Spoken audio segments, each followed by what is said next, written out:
It should have been a perfect summer. My dad helped me build a treehouse in the backyard. My sister was at camp for 3 whole weeks, and I was on the best baseball team in town. It should have been the perfect summer, but it wasn't.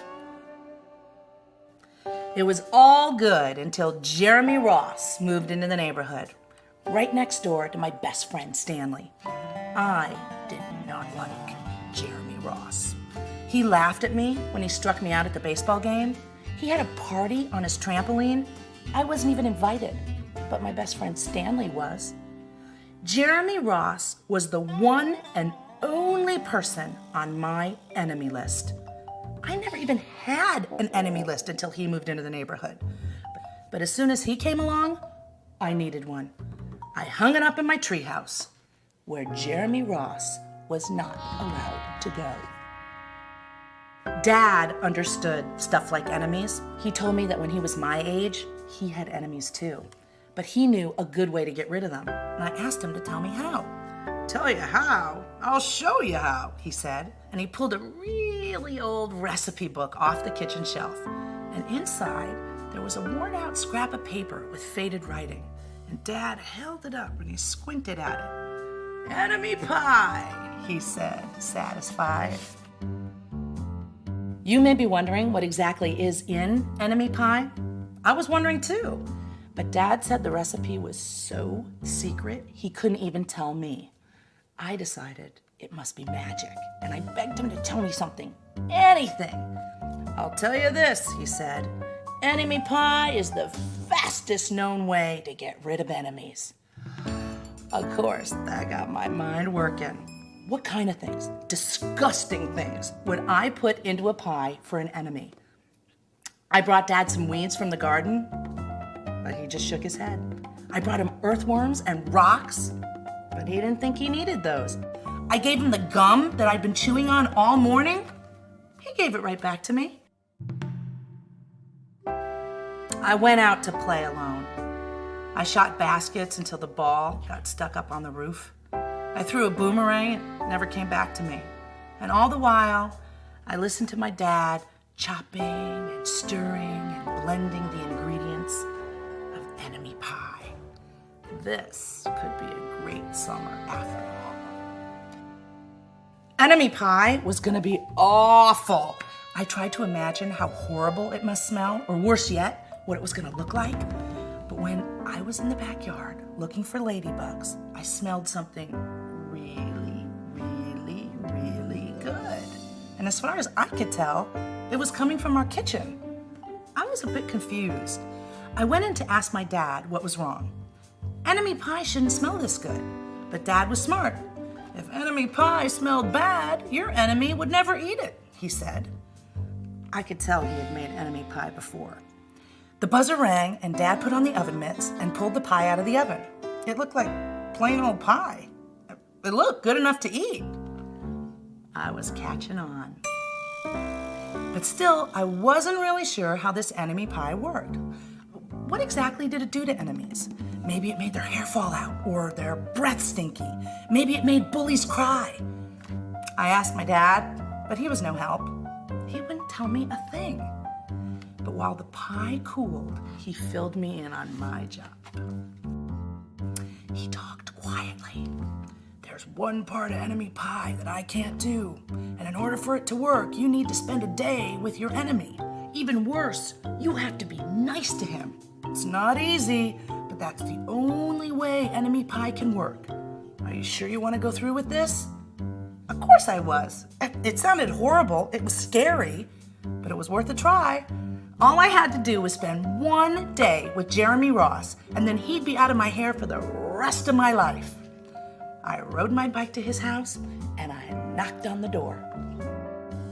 When Jeremy opened the door, he seemed surprised. He stood at the other side of the screen door, and he looked at me, waiting for me to say something.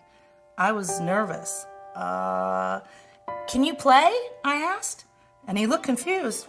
"I'll go ask my mom," he said. And he came back with the shoes in his hand. His mom walked around the corner to say hello. "You boys stay out of trouble," she said, smiling. We rode bikes for a while and played on the trampoline. Then we made some water balloons and threw them at the neighborhood girls. But we missed. Jeremy's mom made us lunch, and after lunch, we went over to my house. It was strange. I was kind of having fun with my enemy. He almost seemed nice, but of course I couldn't tell my dad that since he'd been working so hard to make the enemy pie. Jeremy Ross liked my basketball hoop. He said he wished that he had a basketball hoop, but they didn't have room for one. I let him win a game, just to be nice. Jeremy Ross knew how to throw a boomerang. He threw it and it came right back to him. I threw it and it went over my house into the backyard. And when we climbed over the fence to find it, the first thing Jeremy noticed was my treehouse. My treehouse was my treehouse. I was the boss. If my sister wanted in, I didn't have to let her. If my dad wanted in, I didn't have to let him. And Jeremy Ross wanted in. Can we go in it? He asked. I knew he was going to ask me that. But he was the top person, the only person on my enemy list, and enemies aren't allowed in my treehouse. But he did teach me how to throw a boomerang, and he did have me over for lunch. Did let me play on his trampoline. He wasn't being a very good enemy. Okay, I said, but hold on. I climbed up ahead of him and I tore the enemy list off the wall. Whew. I had a checkerboard and some cards in the treehouse, and we played games until my dad called us down for dinner. We pretended we didn't hear him, but when he came out to get us, we tried to hide from him. But somehow he found us. Dad made us macaroni and cheese for dinner, my favorite. It was Jeremy's favorite too. Maybe Jeremy Ross wasn't so bad after all. I was beginning to think that maybe we should just forget about the enemy pie. But sure enough, after dinner, Dad brought out the pie, and I watched as he cut it into 8 thick slices. Dad, I said, it sure is nice to have a new friend in the neighborhood. I was trying to get his attention and trying to tell him that Jeremy Ross was no longer my enemy, but Dad only smiled and nodded. I think he thought I was just pretending. Dad dished up 3 plates side by side with big pieces of pie and giant scoops of ice cream, and he passed one to me and one to Jeremy. Wow, Jeremy said, looking at the pie. My dad never makes pie like this. It was at this point that I panicked. I didn't want Jeremy to eat enemy pie. He was my friend. I couldn't let him eat it. Jeremy, don't eat it. It's bad pie. I think it's poisonous or something. And Jeremy's fork stopped before reaching his mouth, and he crumpled his eyebrows and he looked at me funny. I felt so relieved. I had saved his life. I was a hero. Well, if it's so bad, Jeremy asked, then why has your dad already eaten half of it? Well, I turned to look at my dad. Sure enough, he was eating enemy pie. Good stuff, he mumbled through a mouthful, and that was all he said. And I sat there watching him eating enemy pie for a few seconds. Dad was laughing, Jeremy was happily eating, and neither of them was losing any hair. It seemed safe enough. So I took a tiny taste. Enemy pie was delicious.